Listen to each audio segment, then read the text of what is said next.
Ajo zonë është pronë e thesarit trashëgimisë sonë kombëtare dhe pjesë e trashëgimisë botërore.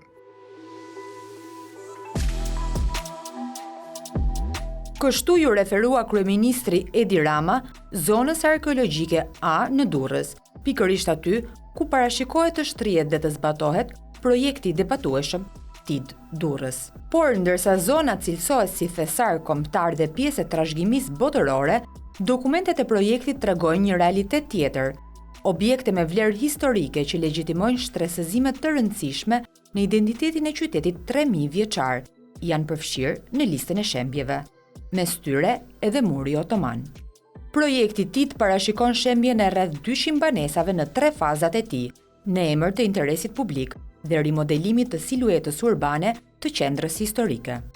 Në debatin tonë për projektin është bërë si pikë referimi të shumë politikanëve, qoftë nga e djatha, qoftë nga e madha, ku në përgjithësi mbrohet ideja që ky mur nuk do të prishet. Në fakt në projekt, po të shikosh fletët e projektit, objekti i cili përfshin dhe murin është vënë i gjithë për prishje. Bloku banesave, të cilët ndodhen prapa meje, është në bloqet më të rëndësishme për qytetin e Durrësit, sepse në këtë blok urban është komunikuar pavarësia e Shqipërisë në 1912. Ka qenë një ndër lagjet e vetme që kishte pasurinë mbi të gjitha jo vetëm elektricitetin për të komunikuar me telegram, por mbi të gjitha edhe një seri veprash ornamentesh të ndryshme arkitektonike, siç është edhe pajvazi i balkonit që shohim në krahun tim të djathtë. Ai lloj pajvazi i balkonit në mermer ka qenë një formë uniformuese për shumë ndërtesa administrative publike për qytetin, ashtu si edhe për konakun e Pallatit Princit Vit mbi ballinën kryesore të detit. Njëkohësisht edhe banesat këtu tregonin një rëndësi, prestigj, jo vetëm ushtarak, por njëkohësisht edhe politik tregtar për qytetin. Sipas projektit, këto banesa do të shemben nga themelet. Materialet me rëndësi historike dhe arkeologjike do të hiqen, ndërsa struktura urbane e lagjes së Kalas do të zhduket përgjithmonë. Por për banorët, çdo mur dhe çdo banesë është histori. Një foto të shtëpisë i marrë nga filmi Tingujt e luftës në 1974, për të vërtetuar që shtëpia ka një histori të gjatë. Shtëpia nuk ka pasur modifikime, pra ka mbetur në konturet e veta historike, nuk ka pasur asnjë modifikim, asnjë shtesë, asgjë, thjesht ashtu siç ka qenë dhe ashtu siç e kanë bler prindërit. Prindërit e kanë bler në vitin 1982, e kanë bler në këtë gjendje.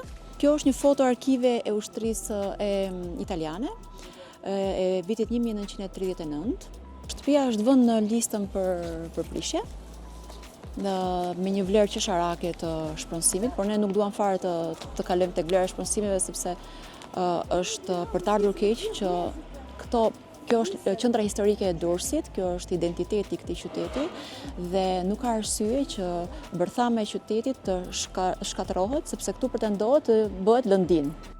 Kërkesat e banorëve për rishikim të objekteve me vlerë historike dhe për trajtim më të drejtë të shpronësimeve janë adresuar edhe nga financuesi kryesor i projektit, Fondacioni Shqiptaro-Amerikan për Zhvillim, AADF, që shprehet në mbështetje të banorëve. AADF ka kontribuar $6.7 milion në projekt, ndërsa mbi 15 milion të tjera do të mbulohen nga taksa paguesit shqiptar. Në rastin e Durrësit, ajo që ne kemi bërë dhe do vazhdojmë të bëjmë është që do presim me durim që qeveria qendrore dhe ajo lokale të njohin, të dëgjojnë dhe të adresojnë të gjitha hallet e palëve e qytetarëve dhe komuniteteve dhe në përfundim të zgjidhjes tyre, ADF-ja do vazhdoj të ofrojë dhuratën bashkë me modelin. Pas protestave të vazhdueshme, më 14 shkurt kryeministri Rama u takua me banorët. Ai premtoi rivlerësim të disa objekteve me vlerë historike, por alternativat e ofruara për shpronësim mbeten të papranueshme për ta. E para është shpronësimi në lek, duke shtuar diçka më tepër me referencat e reja. E dyta është banesë sociale dhe e treta është të ndërtojmë një pallat diku, po nuk e përcaktoj dhe as vendin as kohën se ku do bëhet pallat. Ne nuk jemi dakord me këto opsione gjithaj, se këto janë opsione të imponuara, janë zgjidhje të imponuara nga kryeministri. Edhe pas njoftimit për lirimin e banesave në datat 15 dhe 16 shkurt, disa prej tyre shprehen të vendosur për të mos u larguar. Nuk bëj asgjë, asgjë veprim. Këtu do gunjohem. Këtu do ta mbyll derën dhe Unë atje le të përqin, bëj pro le përqin. Unë shtëpi nuk e dorëzoj për vetë, e kam thonë te dhe e them. Nuk e dorëzoj si duan këta. Da dorëzoj në mënyra tjera ekstreme që ta marrin vesh të gjithë që unë çfarë po bëj për shtëpinë time. Zhvillimi nuk matet vetëm me projekte dhe fonde, por me mënyrën se si respektohet historia dhe jeta e njerëzve që e mbajnë gjallë qytetin. Prandaj pyetja nuk është çfarë fitojmë nga ditë, por çfarë jemi të gatshëm të humbasim. E ndërsa kryeministri ka premtuar se ky projekt do ta çojë Durrësin drejt përfshirjes në UNESCO, ekspertët paralajmërojnë të kundërtën.